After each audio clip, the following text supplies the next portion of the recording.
Yaadadhu anaafati gaafa wal barannee laga maal ture maal faa wal gaafannee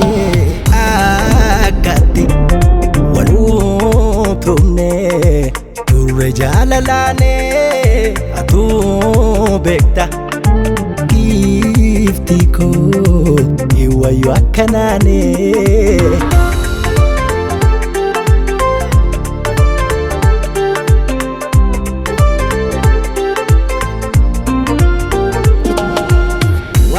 Jireenya koo ibsuudhaan dabarsee eegale bareeda si wajjin karoorsee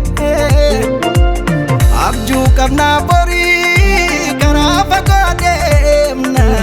nan laaffisi laafte qofaa konaaf gamaa utuun jeetu naafi akkunu akkas taanee jalaatiin miidhagni hiireen adda baanee manniitti kolfiinee warra jaalalaanee nuuf raagaa giftii koo maal goota makaan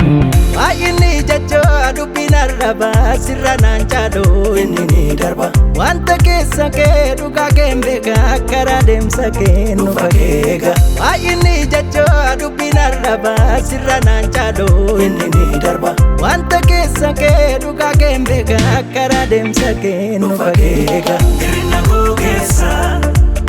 ati anaaf dhugaat mana jiree keessaayi hir'uu dabar anduwaat hir'ina koo keessa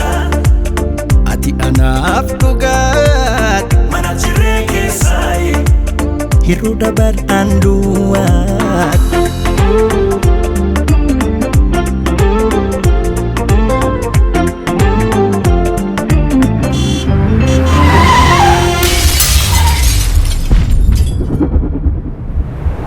Yaadadhu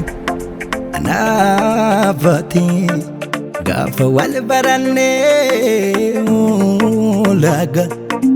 maal ture maal faa wal gaafannee akkatti wal utubnee turre jaalalaanee atuu beekta giftii koo iwayu akkanaanee.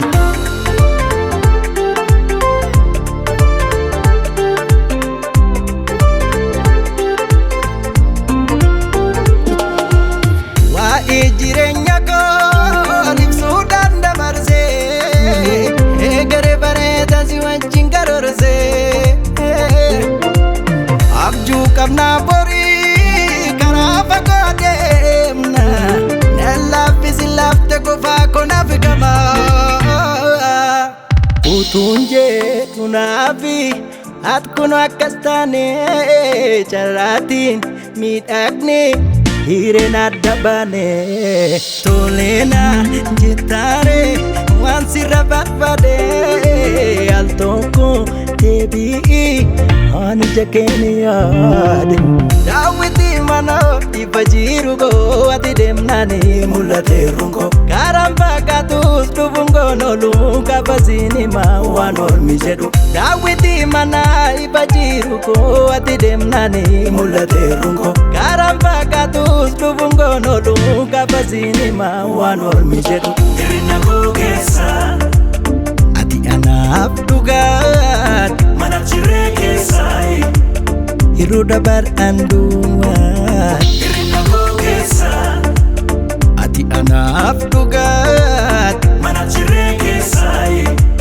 hir'uu dabar anduwaat.